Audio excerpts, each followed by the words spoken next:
আসসালামু আলাইকুম রহমতুল্লাহি আবরকাত।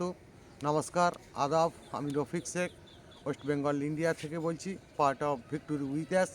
সর্বপ্রথমে জানাই আমাদের সিও অ্যাসমুফারে স্যারকে অসংখ্য অসংখ্য ধন্যবাদ। তিনি আমাদের কোনো যোগ্যতা, কোনো কালার, কোনো রং, কোনো জাতি না দেখেই যে ফাউন্ডারশিপটা দিয়েছেন এবং সম্পূর্ণ কাজটা আমাদের এআই কাজ করবে। আমরা শুধু অ্যাসমুফারের সঙ্গ দেবো, অ্যাসমুফারের সাথে থাকবো।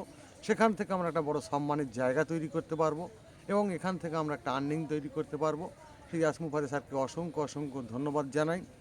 তাই আমি দু চার লাইন কবিতা ছন্দের মাধ্যমে আপনাদের সামনে তুলে ধরবো যে ফাউন্ডারদের পজিশানটা কেমন হবে আর সারা পৃথিবীর মানুষ কেমন এক্সপেক্ট করবে।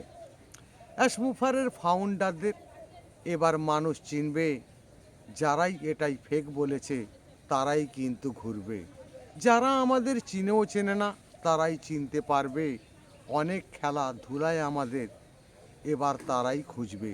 দাদা আমাদের সেলিব্রিটি, তারাই কিন্তু বলবে, সবার আগে আমাদের কাছে ওরাই কিন্তু আসবে।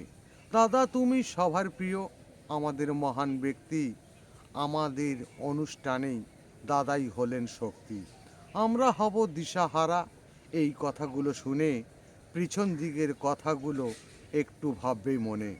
যারাই তোমার বিপদে ছিল তাদের রাখবে মনে, সুখের সাগরে তুমিই যেন যেও না তাদের ভুলে। এখন তোমার সব মানুষই চিনতে তোমায় পারবে, অতীতকে তুমি ভুলে যেও না এটাই মনেই ভাববে।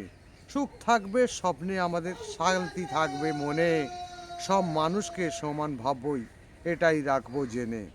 এটাই হলো অ্যাসের বিধান, আমরা সবাই মানব, মানব জাতির এক করেই নতুন পৃথিবী গড়ব। অ্যাসমুফারে ধন্যবাদ। ভিক্টোরি উইথ অ্যাস জিন্দাবাদ। আপনাদের যদি ভালো লেগে থাকে লাইক কমেন্ট শেয়ার করুন। ধন্যবাদ।